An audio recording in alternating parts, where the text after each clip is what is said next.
감사드립니다. 자, 명절 연휴도 잘 보내게 해주시고 사건 사고 만나지 않고 또 우리가 우리의 자리로 돌아올 수 있도록 은혜 주셔서 감사합니다. 아버지 하나님, 날씨가 추워지고 있습니다. 저희들을 건강을 허락해 주시고 또 새해 가운데 주님께서 능력으로 역사해 주심으로 우리 교회와 가정 가운데 하나님의 은혜와 긍휼이 풍성할 수 있기를 간절히 기도드립니다. 이 시간도 주님께서 은혜를 허락해 주시고 함께해 주시옵소서. 예수님의 이름으로 기도드립니다. 아멘. 오늘 계시록 2장 8절부터 11절까지 한 절씩 교독하겠습니다. 서머나 교회의 사자에게 편지하라. 처음이며 마지막이요 죽었다가 살아나신 네가 이르시되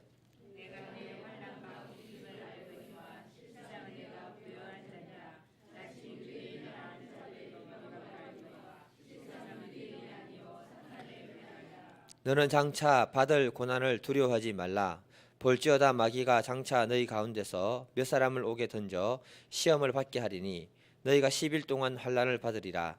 내가 죽도록 충성하라. 그리하면 내가 생명의 관을 너희에게 주리라.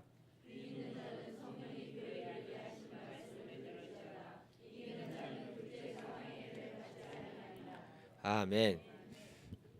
명절 잘 보내셨습니까? 오늘 본문 말씀이 너무 짧아가지고 우리 같이 그 제목 한번 읽어보겠습니다. 시작. 오늘 두 번째인데요.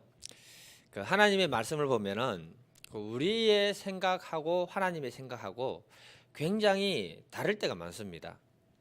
왜냐하면 하나님의 눈으로 볼 때 귀한 것이 있는가 하면 사람의 눈으로 볼 때 귀한 것이 있거든요.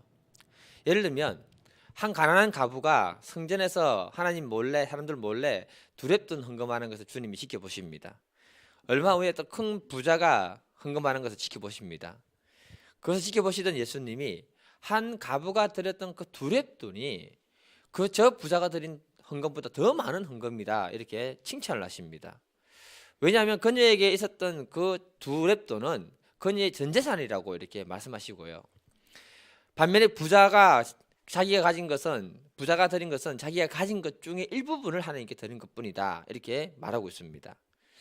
그러니까 우리가 예수님의 관점에서 보게 되면은 우리들의 생각과 다른 것들이 굉장히 많다는 것입니다. 이것을 요한계시록을 또 보게 되면요, 칭찬받는 두 교회가 나오는데 하나는 서머나 교회이고 하나는 빌라델피아 교회가 됩니다. 이 두 교회의 특징을 보게 되면은 사람들이 볼 때 정말 고난이 많고 정말 보잘것없는 그런 교회였다고 이렇게 표시를 말하고 있습니다. 그런데 하나님 볼 때는요, 그들이 믿음을 잘 세우고 그들은 정말 하나님 편에서 귀한 그런 교회다라고 칭찬을 하고 있다는 겁니다. 이 서머나 교회는 지금 터키에 가보게 되면 이즈미르라는 도시에 있는 그 도시가 서머나 교회거든요. 그러니까 터키에 가게 되면 큰 3대 도시를 얘기하라면 하나가 이스탄불입니다. 제일 사람들이 많이 모여 살고요. 두 번째가 수도가 어딘지 아십니까? 터키 수도. 예, 아시네요. 앙카라가 두 번째로 큰 도시입니다. 세 번째로 큰 도시가 뭐냐면 이즈미르라는 서머나라는 도시입니다.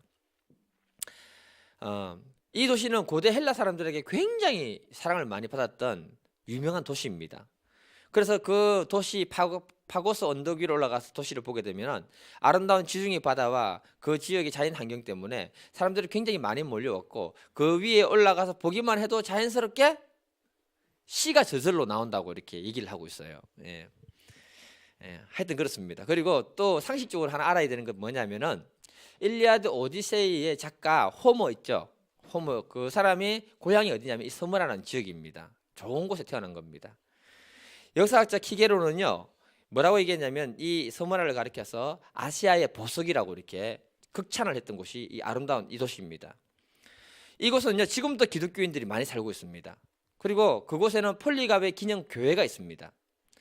이슬람 나라에서 그 한 도시에 기독교인이 많다는 것은요, 굉장히 그 도시가 축복받았다는 그 의미가 그 안에 들어있는 것입니다. 오늘 서머나 교회를 통해서 그들의 신앙을 우리가 배우고 우리가 그들의 믿음을 이 시대에 소유함으로 하나님께 정말 칭찬받는 축복된 믿음의 사람이 될 수 있기를 기도드립니다. 우리 첫 번째 제목 한번 읽어보겠습니다. 시작. 하나님이 인정했던 부유한 교회. 오늘 서문화 교회를 본문에서 보면 바로 이렇게 평가합니다. 우리 9절인데요. 한번 읽어볼게요. 9절. 예. 시작. 내가 내 환난과 궁핍을 알거니와 실상은 내가 부유한 자니라.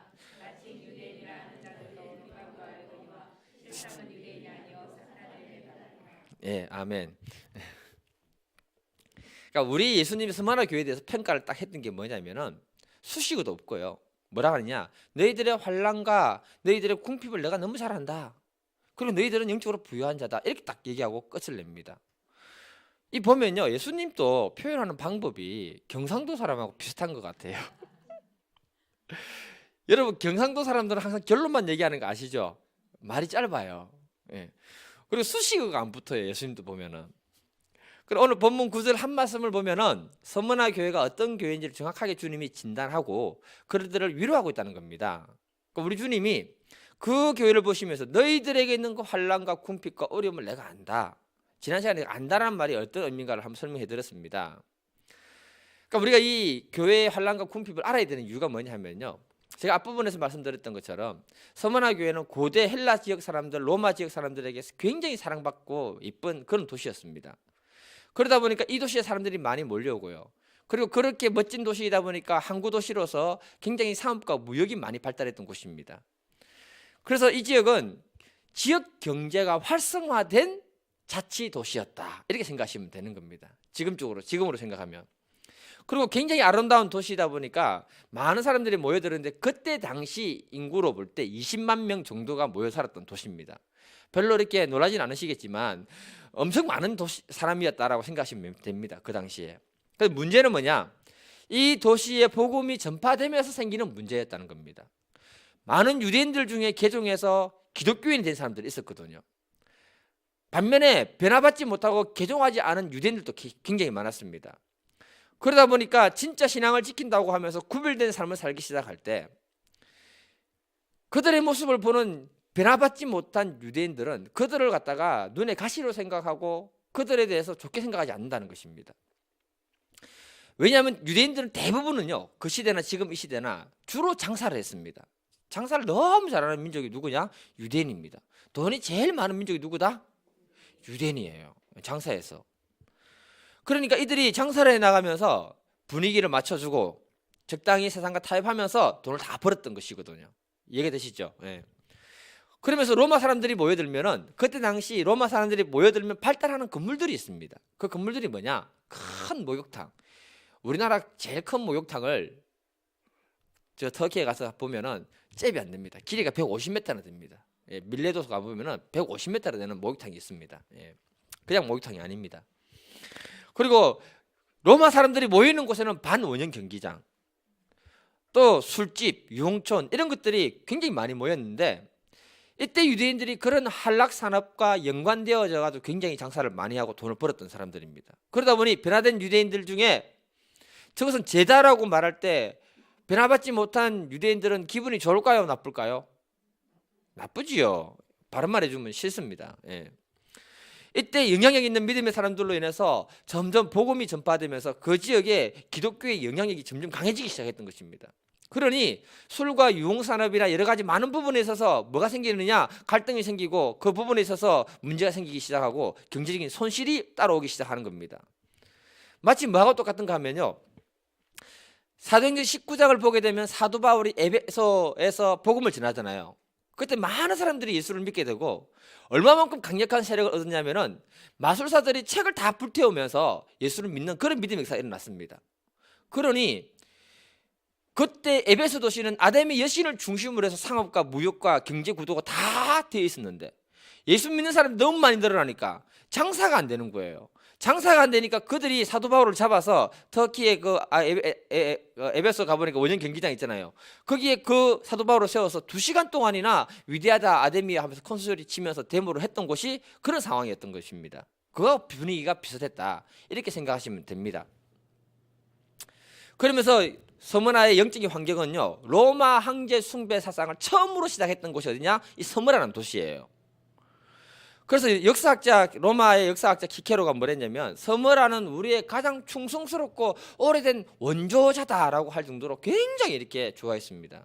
쉽게 말해서 뭐냐면요, 스무라는 도시는 로마 사람들의 앞잡이, 로마 사람들의 딸랑이, 이렇게 생각하시면 됩니다.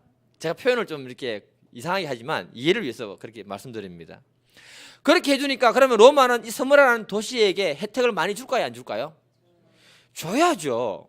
그래서 로마를 갖다 그 스무라를 자치도시로 인정하고요, 자유도시로 성격을 시켜주는 겁니다. 그렇게 되니까 로마의 부자들과 힘 좀 쓰는 귀족들은 좋은 휴양지와 같은 곳이니까 그곳으로 많이 몰려가는 거예요. 스무라인들에게는 이 로마 사람들은 유커 되는 겁니다. 유커.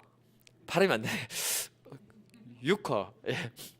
돈줄이에요, 돈줄. 그러다 보니까 스무라인들은요, 이들을 통해서 굉장히 많은 부를 갖다가 축적하게 되고 잘 살게 된 겁니다.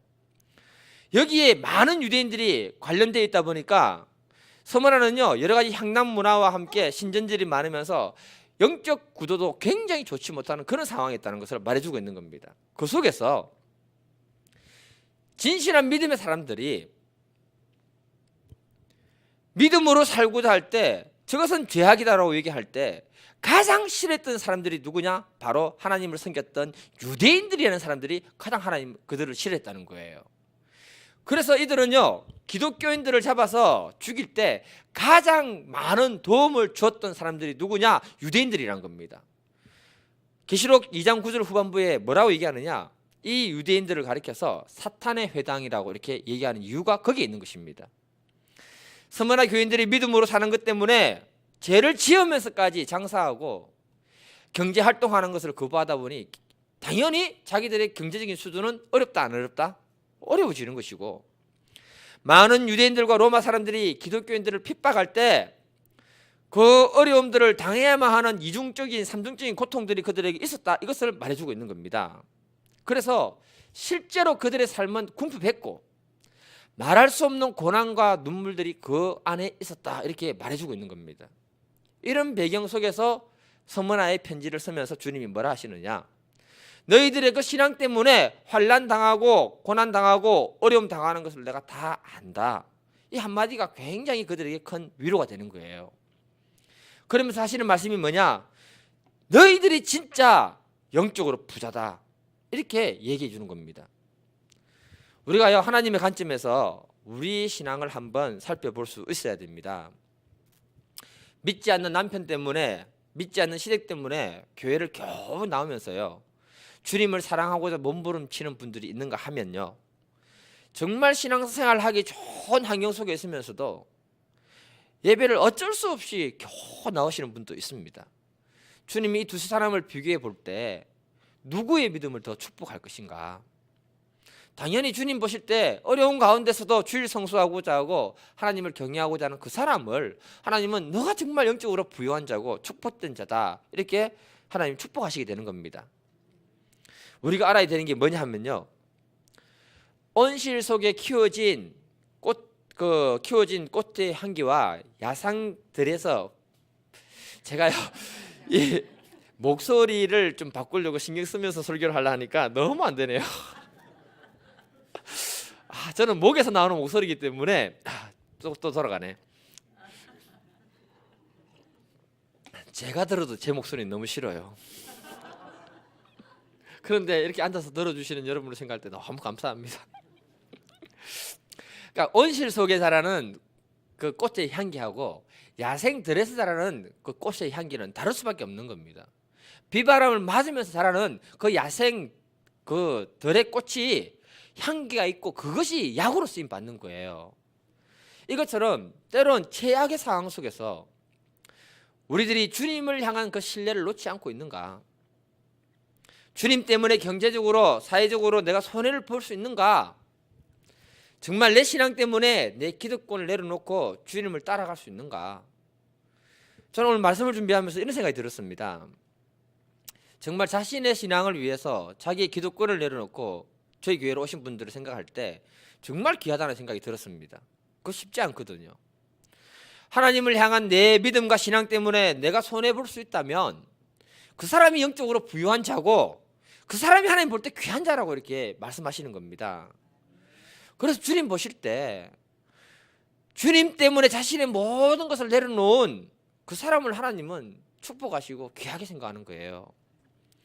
내려놓음의 저자인 이영규 선교사처럼 박사학위를 가지고 다른 교사 갔을 때 교수를 할 수 있는 그런 수준의 사람인데도 불구하고 정말 자신의 모든 걸 내려놓고 선교사로 나갈 수 있는 그런 사람. 저는 생각해 봤는데요. 내려놓을 것도 하나도 없는데 하나님이 선교지로 나가라고 했을 때 그때 고민을 한참 했거든요. 참 어리석죠. 예. 그러니까 저는 신앙 수준이 하수라는 거죠. 우리 주님은 서문화 교인들을 볼 때 그들이 세상의 제약과 타협하지 않고 신앙 때문에 경제적으로 손해보고 신앙 때문에 순교 당해야 되는 그 현실 속에서 그들이 정말 믿음을 지킬 때 너희들이 정말 순수한 믿음을 가진 축복된 존재다, 이렇게 하나님이 위로하신 것입니다. 고난 속에서 들어진 그 믿음을 주님이 진심으로 받아주신 거예요. 우리의 신앙은요, 순수해지고 단단한 신앙인이 되기 위해서는 반드시 고난과 어려움과 환난을 통과해야 됩니다. 그래서 욥기 23장 10절을 보면요, 이렇게 말씀하십니다. 욥기 23장 10절을 같이 한번 읽어보겠습니다. 예, 시작.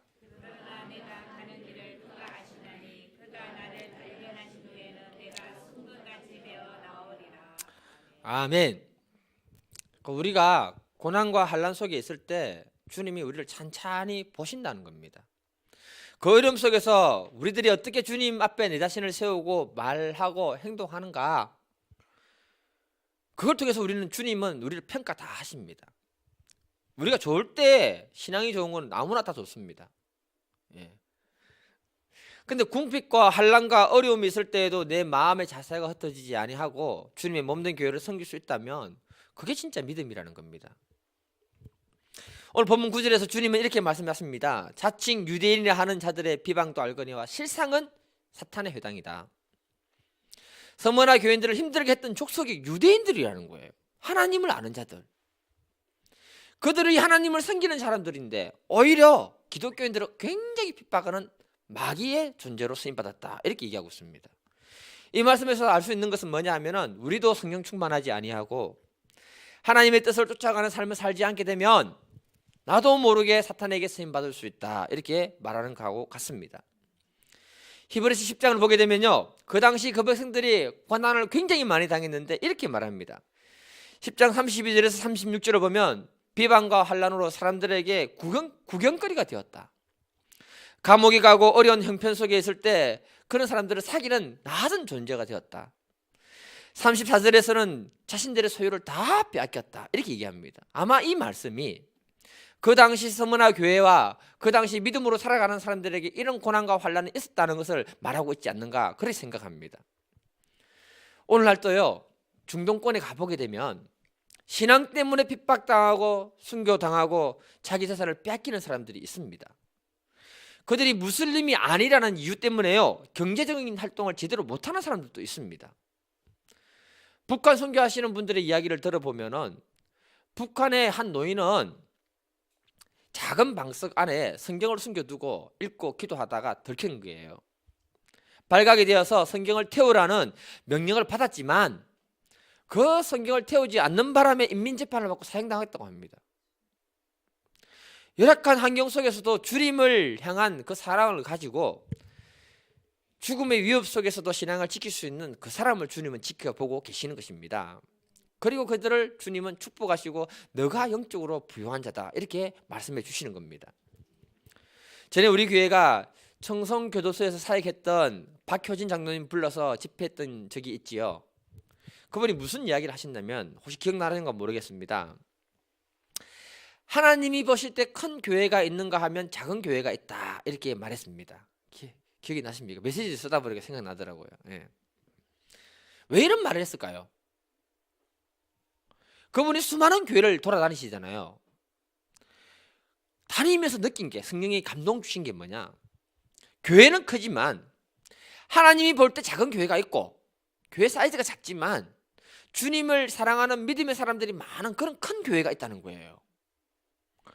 선한목자교회 유기숙 목사님 설교를 한번 들어보니까 무슨 말을 하시냐면은 교회가 대형화되는 것이 결코 좋은 것은 아니다, 이렇게 말씀하시더라고요. 수많은 사람들이 교회로 몰려오는데 그들에게 사명도 없고 주님의 몸된 교회를 섬기지도 않고 그냥 머릿수만 채우고 은혜만 받고 가신대요. 그리고 사람들이 많이 모이니까 부담 없이 신앙생활을 잘할 수 있는 교회가 대형 교회다. 그래서 사람들이 부담 없이 큰 교회로 다 모여들고 있다고 합니다. 그래서 이것은 교회가 잘못된 방향으로 가고 있다, 이렇게 말씀하시더라고요. 저 동감하는 것이 뭐냐 하면, 교회가 크다고 하나님이 정말 큰 교회라고 인정하는 것이 아니다. 주님을 정말 뜨겁게 사랑하고 어떤 환난과 어려움 속에서도 내 신앙을 지킬 수 있으며 주님의 몸된 교회를 섬기는 사람이 많을 때 그 교회가 정말 큰 교회고 주님 보실 때 귀한 교회며 부유한 교회다라고 말씀하시는 겁니다. 우리가 이렇게 주님께 귀하게 인정받는 믿음의 사람이 될 수 있기를 다 축복드립니다. 두 번째, 우리 제목 같이 한번 읽어볼게요. 두 번째 제목입니다. 시작. 한 사람의 신앙은 주변의 상황과 이런 것과 연결되어져서 그 사람의 신앙이 판단되어지는 겁니다. 그래서 최악의 상황에 갔을 때 그 사람의 진짜 모습을 알 수 있다, 이렇게 말하는 경우가 있습니다. 그래서 여자는 결혼하면 그 사람의 신앙을 알게 되고, 남자는 어디 가면 안다고 했습니까? 군대. 옛날 말이겠지만 어느 날은 이 말이 절대적이지는 않습니다. 그러나 과거에 여자분들이 신앙생활 하기가 굉장히 어려웠습니다. 특히 뭐냐면, 결혼을 할 때 그때 당시 남자들이 예수를 많이 안 믿었기 때문에 불신자 집에 시집 가야 되는 경우도 있었습니다. 그러면 불신자 집에 시집 갔을 때 시어머니하고 같이 살았고 그분들을 섬기면서 교회에 온다, 굉장히 어려웠던 시절이 있었습니다. 오늘날 군대는 과거에 비하면 아무것도 아니지만 그래도 부모 곁을 떠나서 다른 사람들과 생활한다는 것이 최악의 상황으로 가는 그런 것이라고 얘기할 수 있는 겁니다. 이런 최악의 상황 속에 들어가게 되면 그때 영적 투쟁이 없으면 그 사람의 신앙은 도태되고 사라지게 되는 겁니다. 진짜 신앙은, 남자는요, 군에 갔다 오면 진짜 걔가 신앙이 좋아지는지 나빠지는지를 보고 그 사람이 신앙생활을 어떻게 했는지를 파악할 수 있는 겁니다. 대부분 군대에 갔다 오면 신앙이 나빠지는 확률이 더 많습니다. 투쟁하지 않으면 그렇습니다. 우리들에게 주어진 그 상황은요, 그 사람의 신앙의 진면목과 함께 하나님 앞에서 영적 가치관이 무엇인지를 정확하게 진단하는 진단의 도구가 되는 것입니다. 그래서 최악의 상황일수록 우리 안에 하나님을 향하는 그 믿음이 있어야 되는데, 이 서머나 교회는 경제적으로, 종교적으로 유대인들이 교묘하게 조직적으로 핍박하면서 어려운 상황을 만들어갔던 그런 지역이라는 것입니다. 그 속에서도 그들이 믿음을 지키고 하나님 앞에 살았을 때 주님이 뭐라 했느냐? 내가 너희들을 볼 때 귀하고 부자라고 이렇게 말하는 것입니다. 그러면서 주님이 그들을 위로하면서 요구하시는 게 있습니다. 10절입니다. 10절.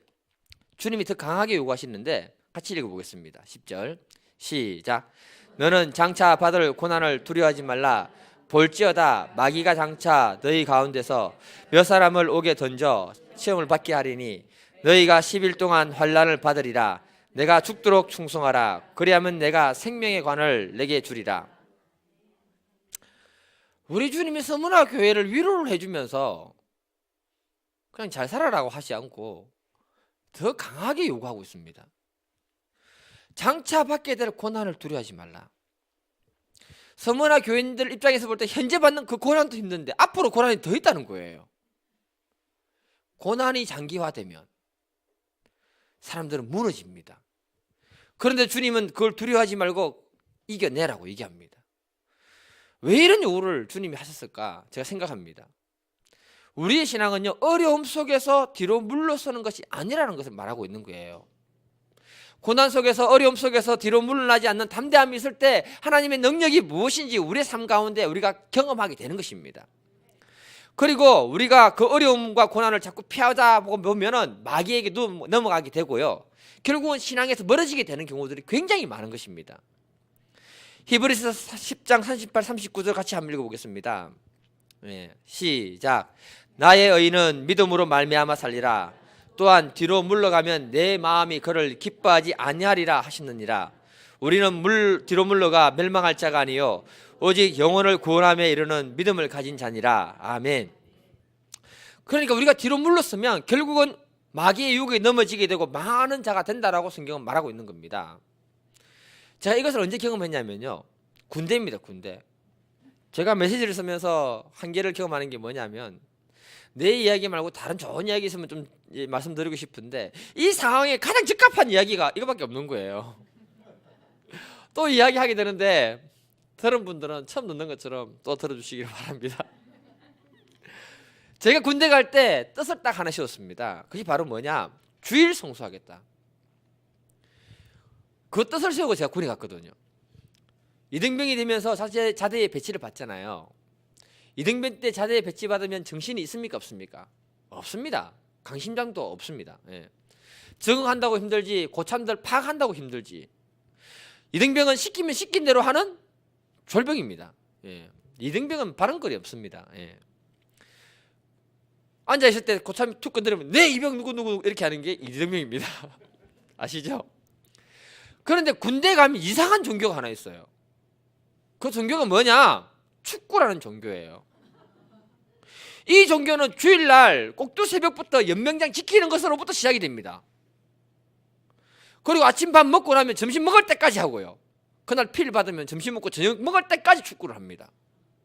정말로 그렇습니다. 그래서 군대 가서 무릎 다 다치는 거예요. 제가 이등병인 제가 생각하기를 이대로 끌려갔다가는 교회를 못 가겠구나. 그래 생각하고는요. 축구 도중에 10시쯤 됐을 때 왕고참에게 뛰어가가지고 인사 딱 하고 저 오늘 교회 다녀오겠습니다. 딱 그래 얘기했습니다. 이등병이 그래 얘기했다. 참 대단한 일입니다, 여러분. 그랬더니 축구가 잠시 중단되는 사태가 벌어진 거예요. 이걸 우리식으로 표현하면 뭐냐? 예배 도중에 예배가 중단되는 사태하고 그 버금가는 그런 심각한 사건이었다. 제가 이 말씀드리는 거예요. 예. 제 위에 고참들이 저한테 뭐라고 하느냐?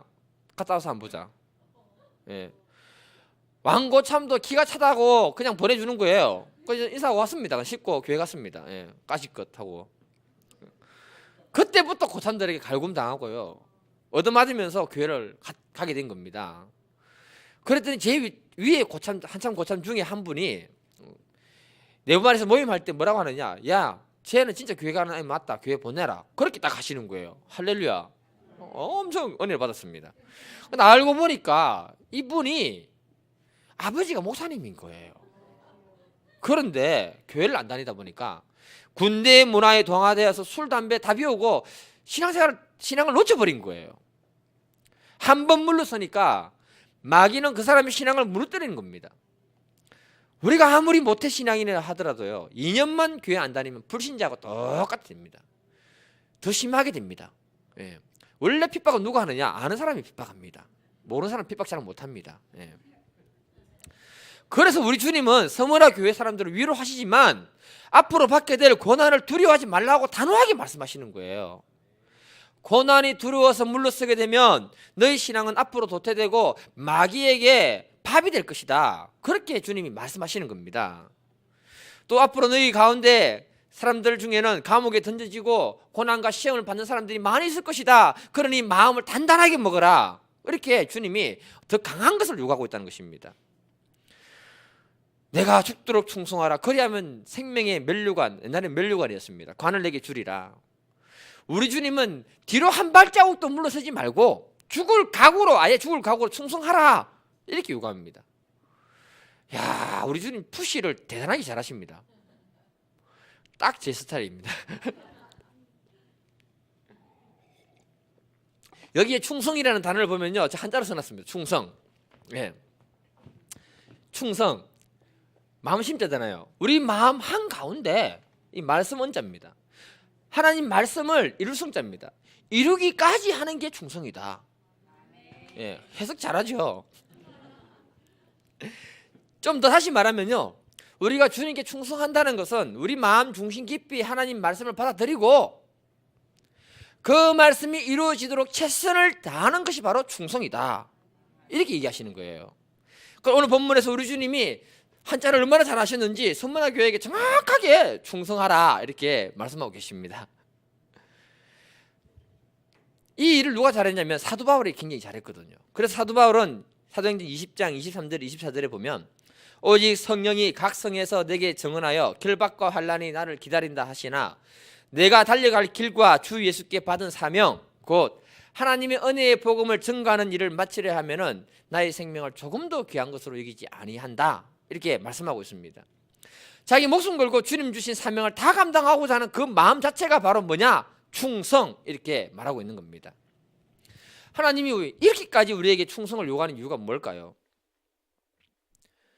우리들에게 십자가의 고난을 감당하고자 하는 믿음의 각오가 없으면 앞으로 우리가 얻게 되는 영광도 없다는 것을 말하고 있는 것입니다. 우리가 하나님의 자녀로서 하나님의 것들을 상속받은 사람들이라면 주님의 고난에 같이 동참하는 것도 당연한 것이다. 이렇게 얘기하고 있는 거예요. 로마서 8장 17절을 보게 되면 상속자이면 그와 함께 영광을 받기 위해서라도 고난을 같이 받아야 된다. 이렇게 말하고 있는 것입니다.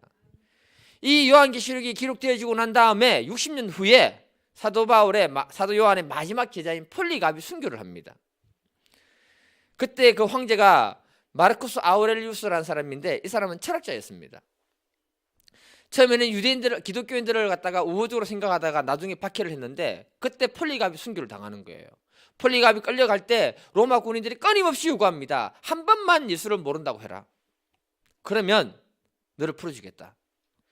그때로 폴리갑이 유명한 말을 남겼잖아요. 86년 동안 내가 주님을 섬겼는데 주님이 나를 한 번도 모른다고 안 했는데 어떻게 내가 주님을 모른다고 말할 수 있는가? 그렇게 고백을 했습니다. 그래서 화가 난 로마 집정관이 화형을 시킵니다. 폴리갑 기념교회를 가게 되면요, 폴리갑이 화형당하는데 타 죽지 않고 멀리서 보니까 황금빛으로 빛나는 거예요. 그래서 한 사람이 달려가서 칼로 옆구리를 찔러서 피를 쏟아서 죽게 되는 그 장면을 갖다가 그림을 그려놓았습니다. 로마 감독이 말하기를 뭘 하느냐? 서머나 사람들을 향해서 너희들 중에 계속해서 예수 믿으면 이렇게 화형당할 것이다. 그렇게 음포를 놨습니다. 그런데 폴리갑의 순교를 숨어서 지켜보고 있는 많은 기독교인들이 용기를 얻고 감동을 받아서 오히려 46명이라는 사람이 자진해서 자기를 화형시켜 달라고 그 로마 집정관에게 요구를 한 겁니다. 그 로마 집정관 중에 판사 3사람은 도저히 이해 안 되는 행동 때문에 쇼크를 받아서 죽었다는 전설 따라 삼설리 그런 이야기도 있습니다. 예. 중요한 건 뭐냐면요, 오늘날 사탄은 과거처럼 이렇게 우리 믿음의 사람들이 장렬하게 전사하는 걸 요구하지 않습니다. 이 방법은 과거 기독교 역사 300년 역사 속에 사탄이 사용했다가 실패했기 때문에 그렇습니다. 장렬하게 전사하는 한 사람 때문에 수많은 믿음의 사람들에게 용기를 주고 그들의 신앙을 확정시키는 사건들로 바뀌어버린 거예요. 그래서 오늘날 마귀는 믿음의 사람들을 가장 비굴한 전사를 할 수 있도록 요구를 하고 있습니다. 비굴한 전사. 네. 무슨 말이냐? 돈을 쫓아가게 만들고 욕심을 쫓아가게 만들고 제약을 쫓아가게 만들다가 그것 때문에 전사하는 자가 되도록 만드는 거예요. 그게 가장 비굴한 전사입니다. 이렇게 해서 언론에 한 번만 나오게 되면 수많은 사람들이 그 목사한 사람 때문에 믿음의 길을 포기하는 거예요. 쉽게 말해서 마귀는 우리들에게 자폭하도록 너무나 많은 것들로 유도하고 있다는 겁니다. 대신에 우리 주님은 그렇게 하지 말고 죽도록 충성하라. 나는 지금 주님께 대한 신앙의 절개를 지키고 있는지, 명예 때문에, 권력 때문에, 욕심 때문에 우리의 신앙을 헌신짝처럼 버리고 있지는 않는지 한번 생각해 볼 필요가 있다는 것입니다. 주님은 11절에 말씀하십니다. 귀에 있는 자들은 성령이 교회에게 하시는 말씀을 들을지어다. 선포하시면서 믿음으로 승리하는 사람은 둘째 사망의 해를 받지 않는다고 말씀하십니다. 한 번 태어난 사람은요, 한 번 태어난 육의 사람은 반드시 두 번 죽습니다. 이 땅에서 죽고 영원한 심판에 있는 두 번째 죽음을 당하게 되는 겁니다. 그러나 성령의 음성을 듣고 두 번 태어난 사람은 반드시 한 바퀴 죽지 않는 줄 저는 믿습니다. 오늘 이 시간 우리가 기도할 때 정말 주님이 기뻐하실 만한 충성스러운 믿음의 사람인지를 한번 살펴보고 기도할 수 있기를 간절히 기도드립니다. 우리 모두가 성문화 교회가 칭찬받은 것처럼 주님께 엄지척 이렇게 하는 멋진 사람으로 인정받을 수 있기를 간절히 기도드립니다. 기도하겠습니다. 기도하고 찬양하겠습니다. 사랑의 아버지,